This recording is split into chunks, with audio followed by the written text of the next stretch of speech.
killing rocks a small Texas town. She found him face down. She began to say, "What's going on? What's the matter?" We have a CPR in progress. GSW through. I could see that he had a wound to his chest. He was probably dead before he left the scene. When officers arrive, they are in for more than they could have known. They put her at gunpoint, and she just looked extremely confused and frightened. She had everything to lose. Why would she kill this man? Detectives took the time to chase down every rumor, talk to every person. To solve a vicious crime, investigators must sift through lies in search of the truth. She saw you first, and then she heard the gunshot second, and that's critical. There ain't no way. You have to wonder why his cell phone pinged there, and then soon after the crime, he is immediately hours away. If you don't do it, somebody else will. Mahia's just a little small community. Everybody knows everybody, sometimes by first name. But when this case came, it makes you wonder, do you really know everybody?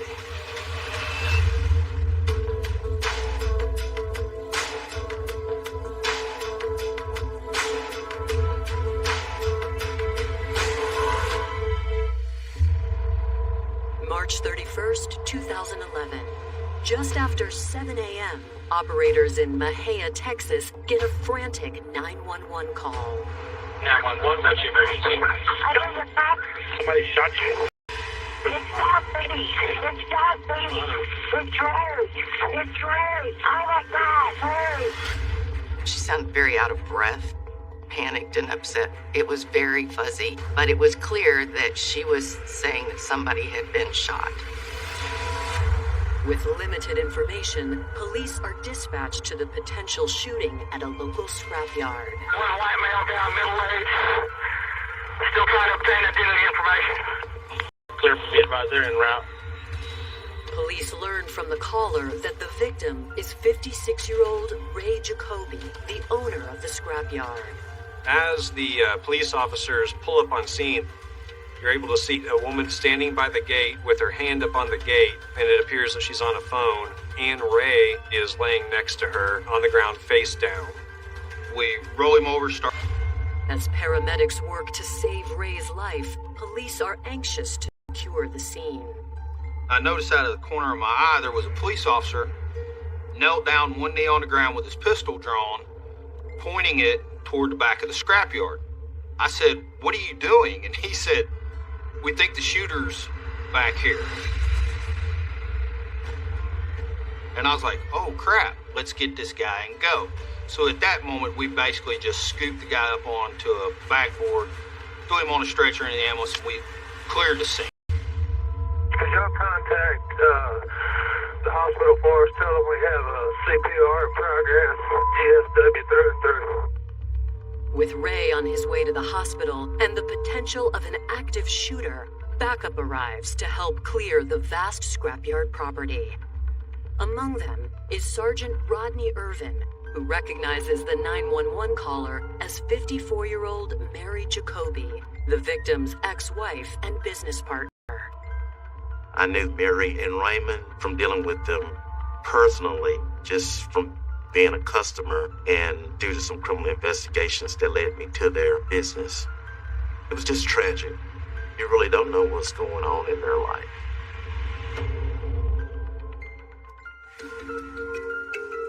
Ray Jacoby's scrapyard business was built on a lifelong interest in mechanics and his own personal charm.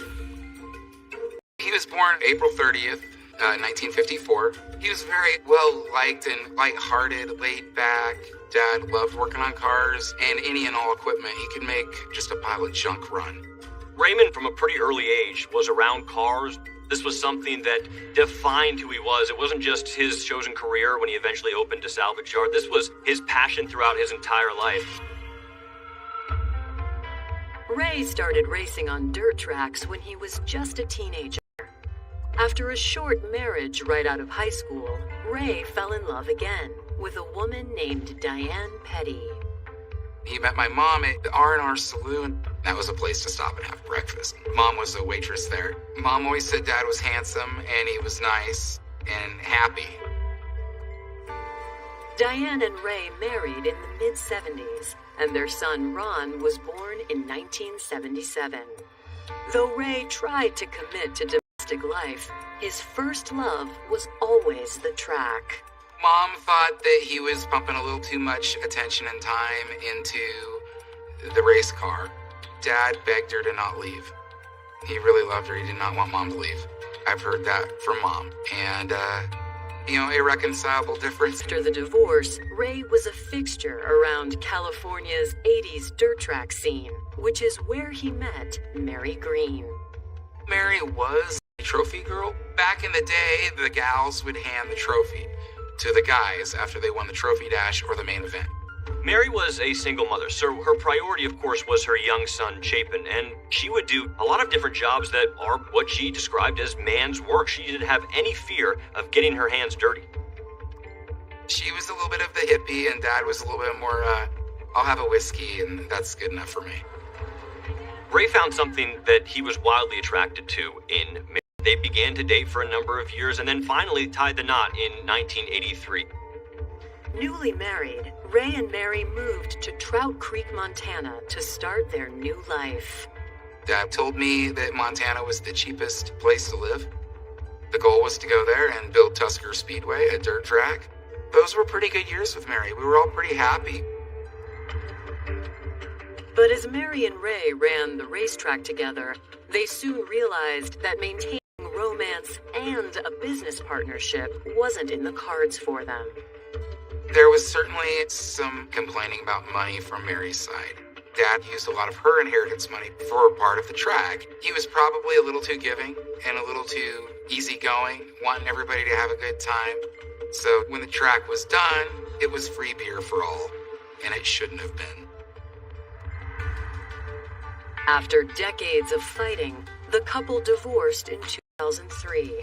And that's when Ray had his most lucrative idea yet, to open a salvage yard in Central Texas. He had actually asked Mary to come help him run the scrapyard. So at that point, their relationship kind of becomes more of a business relationship. And he still cared about Mary. Even though they were divorced, he didn't want to see her fail. He didn't want to see her starve. So he employed her.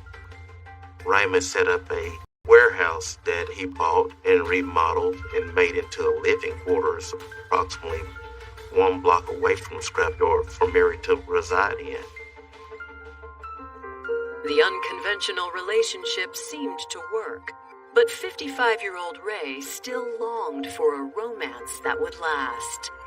Somewhere in 2008, Ray decided that he wanted to try to find a wife, maybe a kinder, softer, gentler person.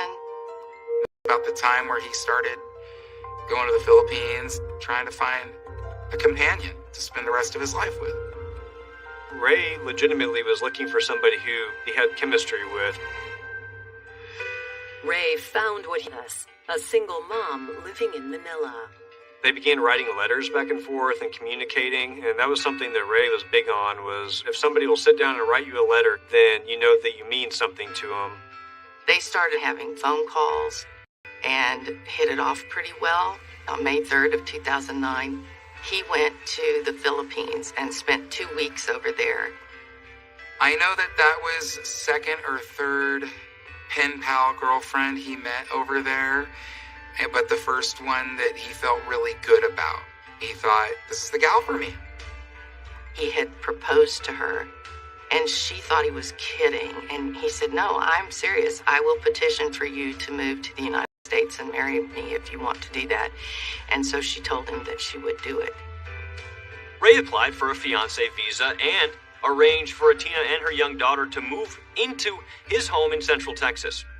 That's the first father that her daughter had ever known, anything like a father figure. And they really hit it off really well. And Atina was really happy that he was willing to embrace her daughter that way. I think that really sealed the deal for her. Atina and 10-year-old Charmaine finally arrived in Texas in January of 2011. I know Dad was eager to train Atina to run the office of the yard for him. He was going to teach her everything she needed to know. They had 90 days to get married, or her visa would expire. So they planned to get married on April 4th. That was going to be her 31st birthday. But just 5 days before the wedding, an unthinkable act could potentially destroy the joyous occasion. On March 31st, 2011, local law enforcement is at Ray's scrapyard, where he was shot by an unidentified assailant. Mr. Jacoby had already been transported to the local hospital. The patrol officers were still treating the scene as if there was still an active shooter present. I'm not Nazi here. We're not going to go through there until I get some more firepower in here. Okay. Coming up, had the nature of Ray's business made him a target? Unfortunately, the people that came and scrapped there weren't the greatest of people. They kept a large amount of cash inside that business to be able to pay people $10,000 to $15,000 a day. And tensions rise as officers face the possibility of an active shooter. As they came in, they were really at a disadvantage from a tactical standpoint. That made the scene very dangerous for those initially responding officers.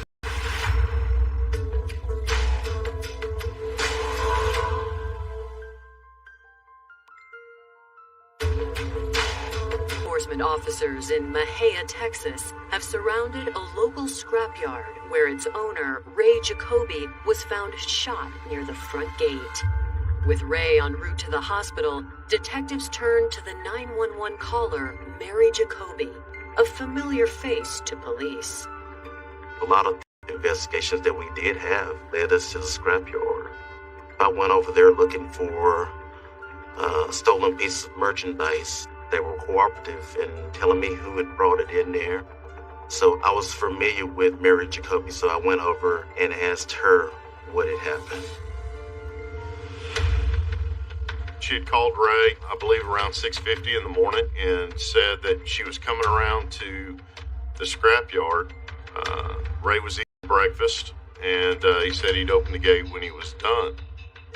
She said that after she spoke with Ray, about 10 to 15 minutes later, she had gone to the salvage yard. She said when she got there, she pulled up in front of the scrapyard, and she noticed that the entrance gate to the scrapyard was slightly open. She walked over, she found him face down. She began to say, Ray, what's going on? What's the matter?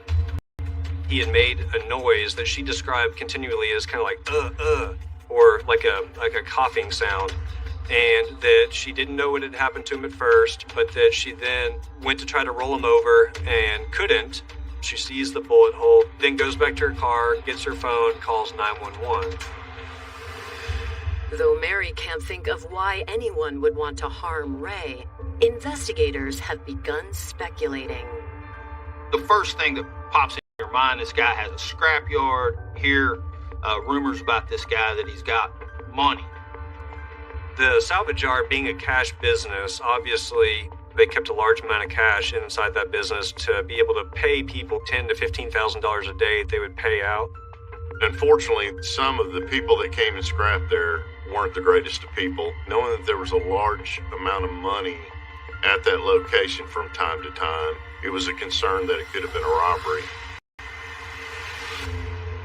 But before investigators can confirm, they need to clear the scene. An active shooter or shooters could be hiding anywhere. And Mary says Ray's fiancée, Atina, and her young daughter are somewhere on the property as well. They were trying to secure the scene as best they could. That was challenging. As they came in, they were really at a disadvantage from a tactical standpoint. Lying on that street was just a whole bunch of junk, for lack of a better term, that, quite frankly, cut out for them, clearing the inside of the salvage yard and securing the scene. They set up a perimeter. They kind of went through looking for people. When they were doing that, they found a lady by the name of Kayla Went. The 21-year-old identifies herself as the girlfriend of Mary's son, Chapin. Chapin was in the Texas Department of Criminal Justice serving some time. Mary and Raymond let Kayla stay on the property. Kayla was living in a travel trailer on the property. She said that she was asleep. I guess she just slept hard enough that she didn't hear the gunshot. Kayla is placed in a patrol car while police continue clearing the scene. Inside the building that houses both Ray's office and residence, they find a woman doing housework. She had a broom in her hand when they came in and they saw her. They were hollering to put her hands up. The woman identifies herself as Ray's fiancée, Atina, and when she doesn't comply with the commands of law enforcement, tension only grows. They put her at gunpoint and she just looked extremely confused and frightened. Investigators soon realize Atina's lack of cooperation is due to a language barrier. She understood some very basic words, but not concepts at all. They wanted to know if anybody else was in there. And since she wasn't responding, they handcuffed her. They took her upstairs to wake up her daughter. And then they took the cuffs off and took them outside where the police were and where Mary was, out where Ray's body had been. With all the scrapyard's residents now in custody, police search for anyone who's not supposed to be there. But whoever fired at Ray Jacoby seems to have vanished, leaving little in the way of evidence behind.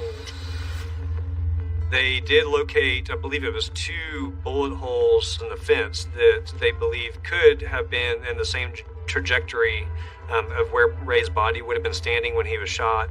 And inside one of those holes, they were able to locate a projectile. A thorough search of the main building only adds to the mystery. The office was open and there was just cash in the drawers of the office that they used to pay people when they brought in their scrap. There were guns that weren't taken that were sitting there that would have maybe had some value. It just didn't look like a robbery. Obviously, the police confiscated every gun that they could find. All of the guns that they did locate were inside either the office or the living quarters. Those guns and those weapons belonged to Ray Jacoby. Passing the scene, there's bad news from the hospital. They had pronounced him dead at the hospital, but, he was probably dead before he left the scene. Police deliver the news to Ray's loved ones. The chief of police walked over to the truck where Mary was standing, and he said, well, Mary, Raymond didn't make it. Mary looked at him, and she just kind of fell to the ground. Mary started crying and hyperventilating and got very emotional. We called EMS in. They came in to check Mary out. They cleared her. Atina, on the other hand, did not have much of a reaction. She just looked at the ground and just could not figure out what world had happened. Investigators hope more focused interviews in a new environment with the 3 women who live at the scrapyard will yield some leads. I transported Atina and her daughter and Kayla to the Mahale Police Department to interview them. Mary drove in her own vehicle, and it was there that other investigators, Hunley and the ranger, began to interview them. We know that he was alive at 6:55 when he was talking to Mary on the phone, and we know at 7:06 he's been shot because of the 911 call. So what we had to figure out was what happened in that 11 minutes. The natural inclination when you have a murder is to get whoever did it locked up as fast as possible. Coming up, a potential suspect comes into focus. We noticed that this number had been calling her just about every day. He probably had some knowledge of a plan to kill Raymond. Could you have been jealous?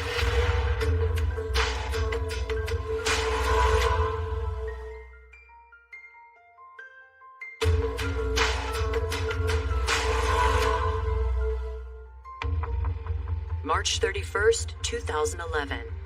In the hours following the murder of Ray Jacoby at the gate of his own scrapyard, detectives in Mahale, Texas, prepare to speak to 3 women found at the scene of the crime.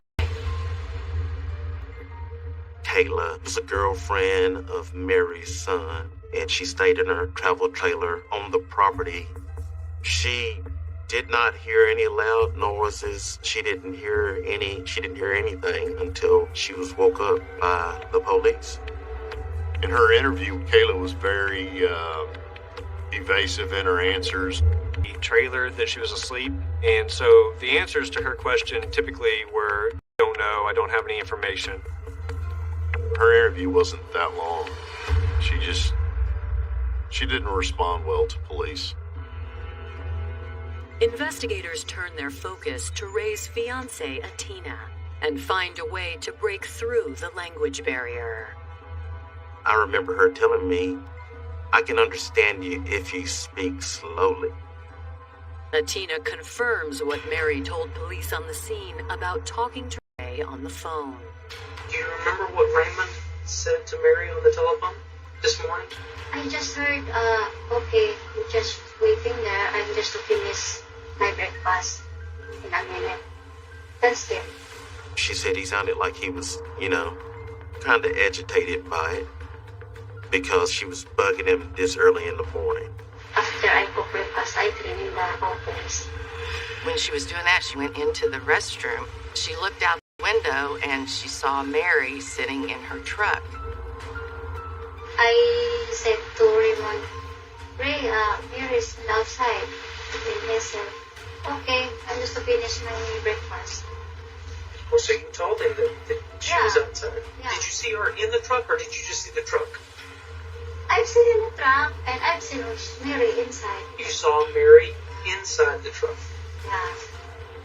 She saw Ray walk out to the gate. When she saw Ray starting to open the gate, she went back to sweeping and went back towards the back of the house. She said she heard a boom. We're like, okay, what do you mean by boom? She said, there's a lot of noises and heavy equipment moving around. I didn't think anything of it. I just ignore also because every morning it's like that. It's that dogs always barking. Then after 5 minutes or past 5 minutes, I'm so shocked because have a policeman come inside in the office. Now, Tina is cooperative. She was forthcoming. She was able to communicate to the best of her ability. Though Atina's presence at the scrapyard during the time frame of Ray's murder made her an initial suspect, after speaking with her, investigators can't rationalize a motive. Atina had everything to lose. It's like, how would she kill this man and face deportation back to the Philippines?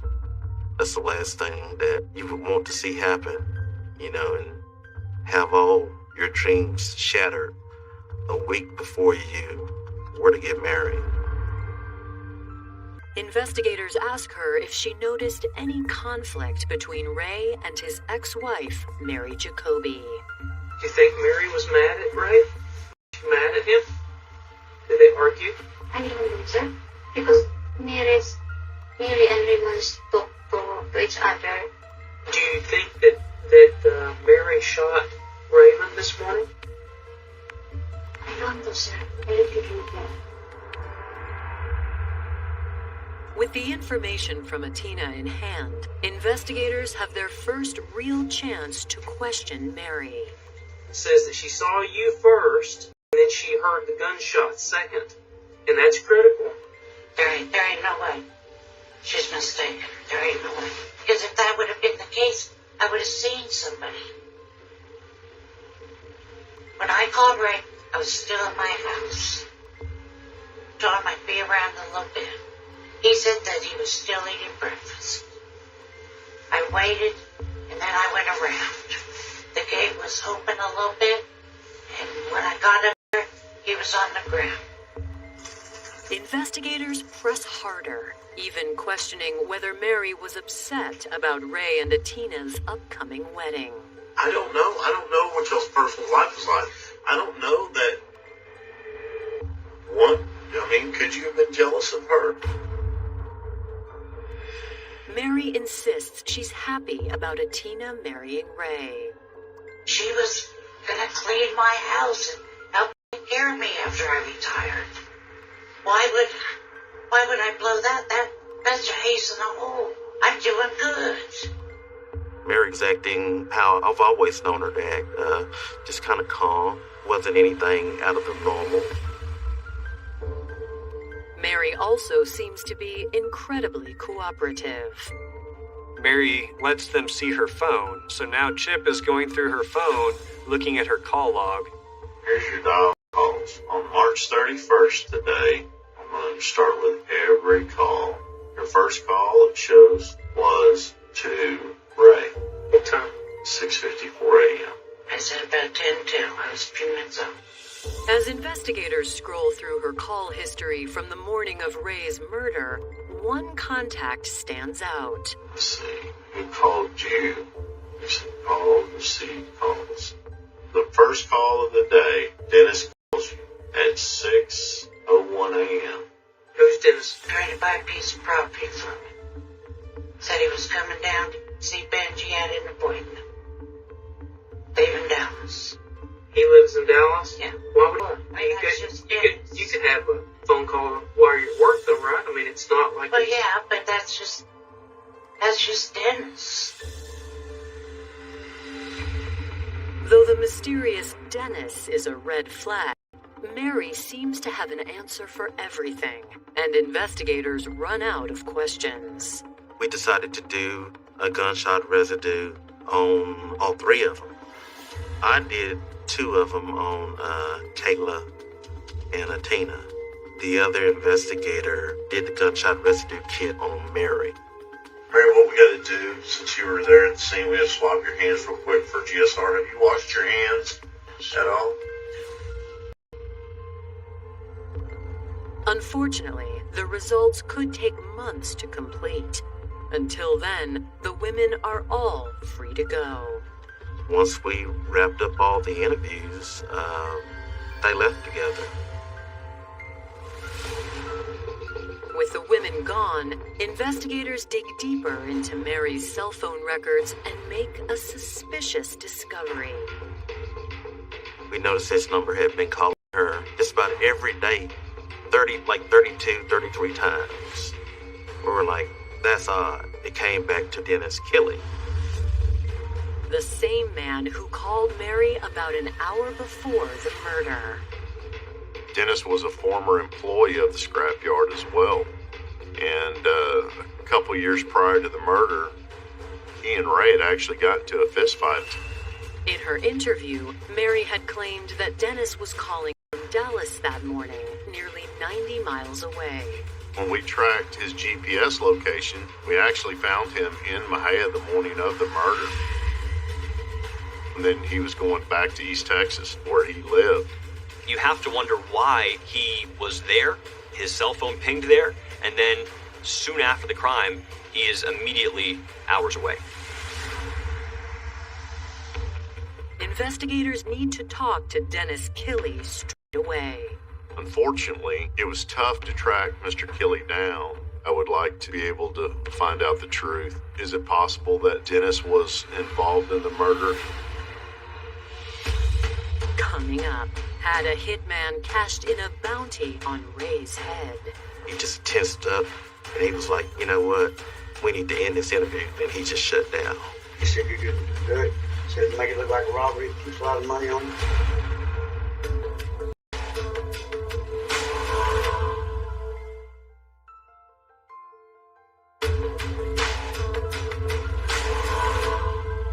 A prime suspect in Ray Jacoby's murder when phone records place him in the vicinity of the shooting on the morning it happened. Dennis was a former employee of the scrapyard as well. And a couple years prior to the murder, he and Ray had actually gotten into a fist fight at the scrapyard. The dozens of phone calls between him and Mary only add to the suspicion of his possible involvement. He was in question as well, and unfortunately, it was tough to track Mr. Killey down. While officers attempt to track down Dennis, detectives are desperate for more details on Ray's scrapyard business. They speak to some of Ray's employees, who paint a much different picture of Mary and Ray's relationship than Mary had led police to believe. She said her and Ray got along, even though they were divorced, but she minimized her dislike for Ray, according to other people that were always around her. In one particular incident, an employee described intervening in a fight that was escalating between Ray and Mary turning to that employee and saying, "I wish Ray was dead." Another employee describes driving Ray to the airport about 10 days before the murder. When he came back from the airport, he went in the office and he heard Mary say if that plane would crash, it would take care of their problem. On April 15th, 2011, 2 weeks after Ray's murder, a friend of Ray and Mary's comes forward to get something off his chest.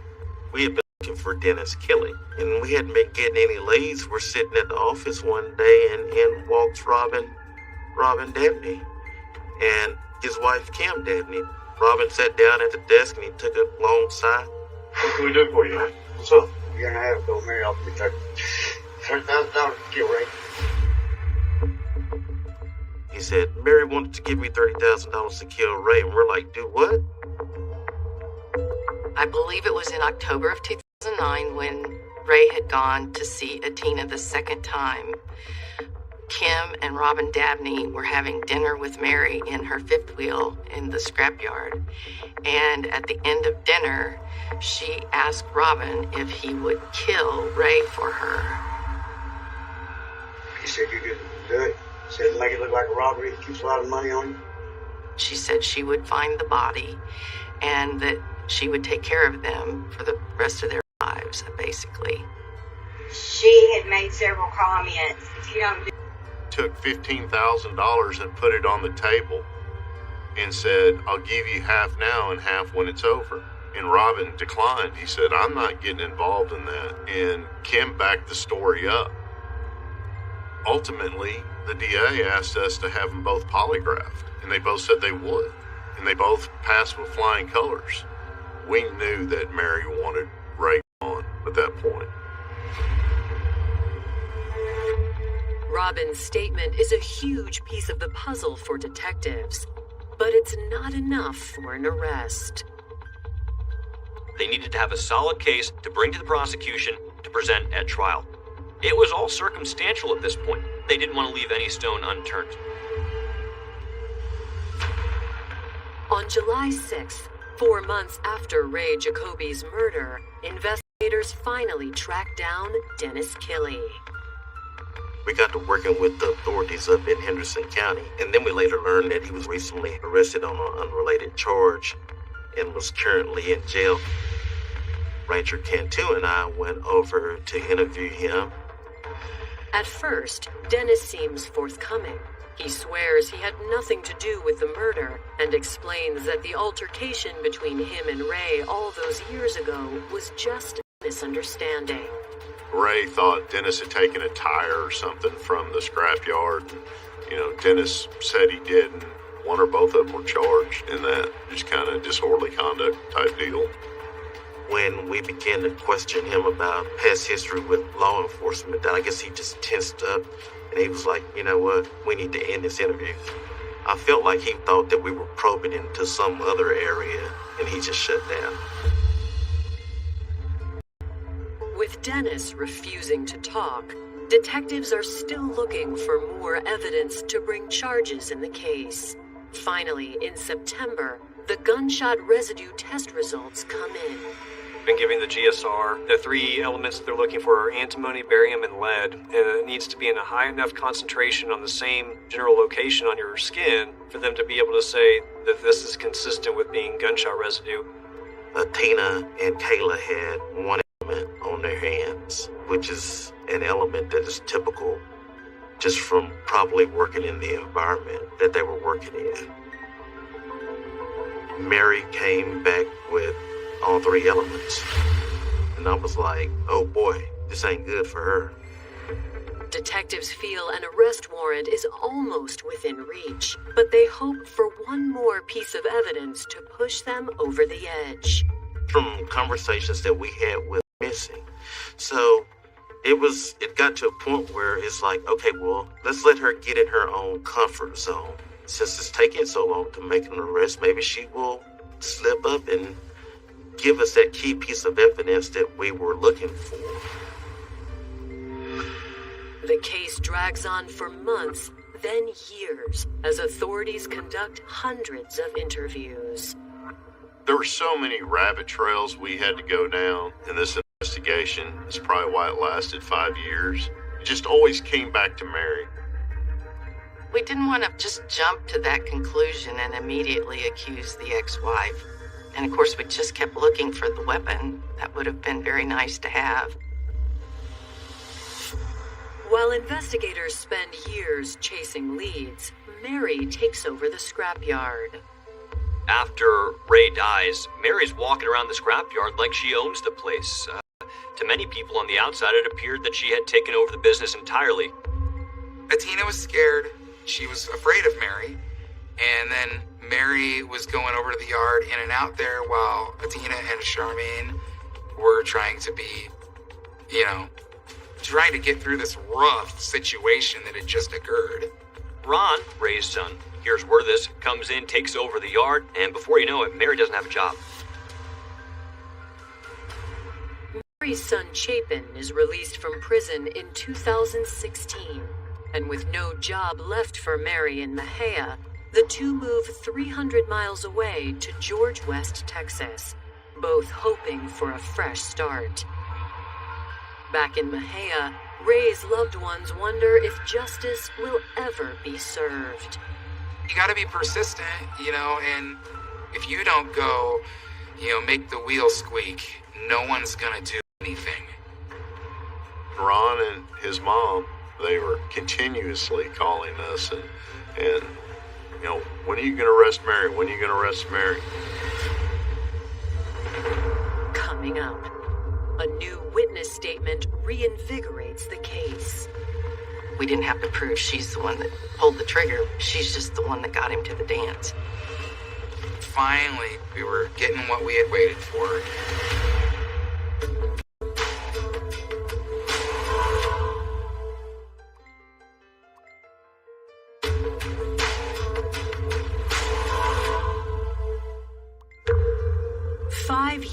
After Ray Jacoby's murder, all suspects other than his ex-wife Mary have been eliminated.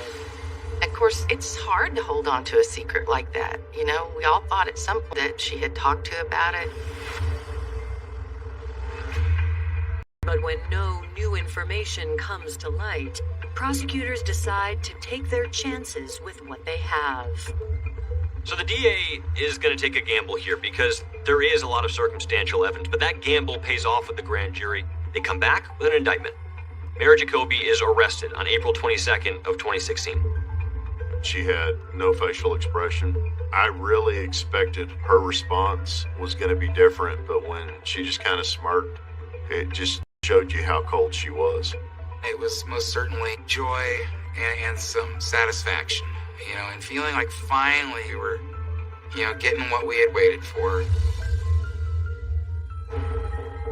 As prosecutors prepare for trial, they revisit an initial person of interest in the case, Dennis Killey, who has recently been released from jail. I would say approximately 6 months before the trial, we were able to arrange a meeting with Dennis Killey, and our goal of that meeting was just basically to listen. And it was at that time that he informed us that Mary had, at some point prior to the murder, actually asked him if he would kill Ray. The offer described by Dennis matches up with Robin Dabney's previous statement. That was one of the most damning statements about Mary, which was that she had asked him before to kill Raymond for $30,000. At trial in October of 2017, the prosecution paints the story of a woman driven by jealousy and greed. With Atina and Charmaine coming in and helping Ray run the salvage yard, I think there's several factors coming together kind of all at once that led to this March 31st date. Mary wanted life to continue to be business as usual. once Raymond was out of the picture. Chapin would come home from incarceration, he would run the yard, and she would continue to run the office there at the recycling center. When Tina had come to live with Ray in March of 2011, she's really starting to see the writing on the wall as to kind of what's happening. Now she's being pushed out of the picture, or so she thinks. Her life was going to change on April 4th, and that was a big threat to what her plans were. I think she shopped around with Kelly and Robin Dabney to find somebody to do her dirty work, and she never could find somebody to do it, so she ultimately did it herself. I think she had a bit of a broken heart, and that's part of the reason why I think she did it, is she shot him. Between Mary's shifting timeline, Atina's testimony about seeing Mary at the gate, and the positive gun residue test, the prosecution lays out a compelling case. Though questions of a potential accomplice remain unanswered. Is it possible that Dennis was involved in the murder? It is. Did he fire the shot? I believe that the evidence supports that Mary was the one that she either fired a weapon or handled the weapon. Now, Dennis could have got rid of the weapon. Who knows? We didn't have to prove she's the one that pulled the trigger. She's just the one that got him to the dance. And, you know, that clearly she had done that with the phone calls and changing the schedule, and she's the one with the motive and all the other statements, and had tried to get somebody to do it before. After just 2 hours of deliberation, the jury finds Mary guilty. She is sentenced to life behind bars. I don't know how someone in her shoes can't stop and think about the children. You know, who's thinking about my son and my daughter that will never meet their grandfather? It was hard to understand how a 56-year-old woman who had benefited so much from this man's generosity in giving her a job even after they were divorced, it was hard to get our head wrapped around the fact that she was mean enough to kill him. Here's a small town, and everybody knows everybody. But when this case came up, it makes you wonder, do you really know everybody? It breaks my heart, because I know how much he gave. You could always count on him. He'd always be there to help you. The world misses a hard worker and a man that would always love and give as best he could.